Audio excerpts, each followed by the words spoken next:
करो। Good morning बच्चों। आज मैं आप लोगों को परिमेय संख्या के बारे में बताऊंगी।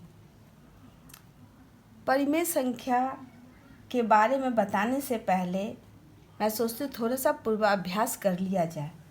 जैसे प्राकृत संख्या क्या है, पूर्ण संख्या क्या है, सम संख्या क्या है, विषम संख्या क्या है, भाज्य संख्या क्या है, अभाज्य संख्या क्या है, घनात्मक संख्या क्या है, ऋणात्मक संख्या क्या है।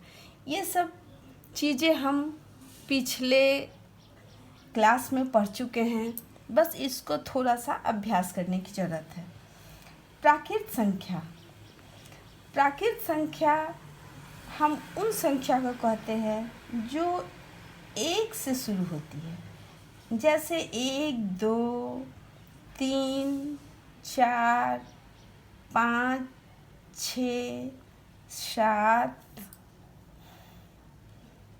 8, 9, 10 अनंत तक ये संख्याएं चली जाती हैं। अब हम पूर्ण संख्या के बारे में जानना चाहते हैं। पूर्ण संख्या हम उसे कहते हैं जो 0 से शुरू होती है। 0, 1, 1, 2, 3, 4, 5, 6, 7, 8, 9, 10 अनंत तक चली जाती है। अब बच्चों हम आगे सम संख्या क्या है इसके बारे में जानेंगे। सम संख्या वो संख्या जो 2 से पूरी तरह विभाजित हो जाए। वो संख्या जो 2 से पूरी तरह विभाजित हो जाए,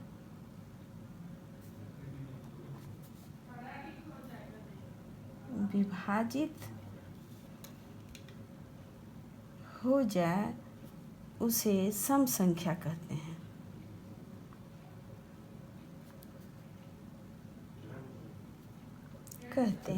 सम संख्या जो संख्या 2 से पूरी तरह विभाजित हो जाए उसे सम संख्या कहते हैं। जैसे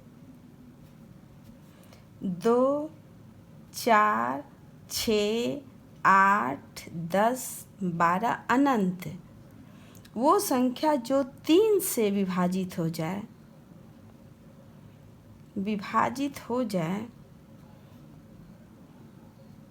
उसे विषम संख्या कहते हैं। जैसे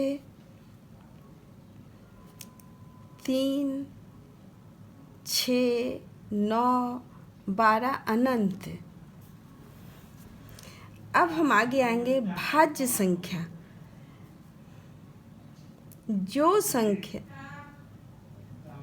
भाज्य संख्या जो पूरी तरह से विभाजित हो जाए उसे भाज्य संख्या कहते हैं। जैसे 4, 6, 8, 10, 14, 18, 20 अनंत। अभाज्य संख्या वैसी संख्या को कहते हैं जो सिर्फ 1 या जो संख्या है उसी से विभाजित हो, उसे अभाज्य संख्या कहते हैं। जैसे 7, या तो वो 1 से विभाजित होगा या 7 से विभाजित, या तो वो 1 से विभाजित होगा या 7 से विभाजित होगा। जैसे 13 जो 1 या 13 से विभाजित होगा। जैसे 17, जैसे 19। ये वो संख्या है जो सिर्फ 1 या स्वयं से विभाजित होती है, उसे अभाज्य संख्या कहते हैं। वो विभाजित नहीं हो सकती है। घनात्मक संख्या उसे कहते हैं जो प्लस में जाता है। जैसे 3, 4, 5, 6, 7, 8 अनंत। 1, 2 भी आ जाएगा। 1, 2, 3, 4, 5, 6, 7, 8 अनंत। ऋणात्मक संख्या उस संख्या को कहते हैं जो माइनस के तरफ जाता है, जैसे -1, -2, -3, -4, -5, -6, -7 अनंत। तो बच्चों, हम लोगों ने थोड़ा सा पूर्वाभ्यास कर लिया। अब हम परिमेय संख्या क्या है इसके बारे में जानना चाहेंगे। परिमेय संख्या वो संख्याएं होती हैं जो या तो p/q के रूप में हो अथवा उन्हें p/q के रूप में व्यक्त किया जा सके। जैसे 3/4 यह एक परिमेय संख्या है।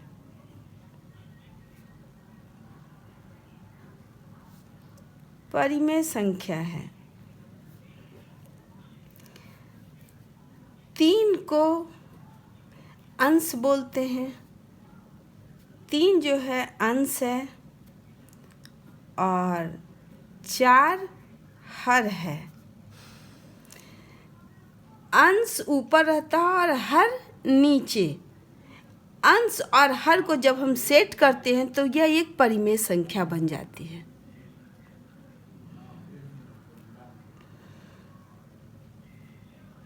परिमेय संख्या घनात्मक भी होती है और ऋणात्मक भी, जो हम आगे चल के इसके बारे में चर्चा करेंगे। स्टार्ट। तो बच्चों, हम पहले अध्याय को शुरू करते हैं, जिसमें यह प्रश्न है कि इस नीचे दी हुई परिमेय संख्या के अंश को लिखना है।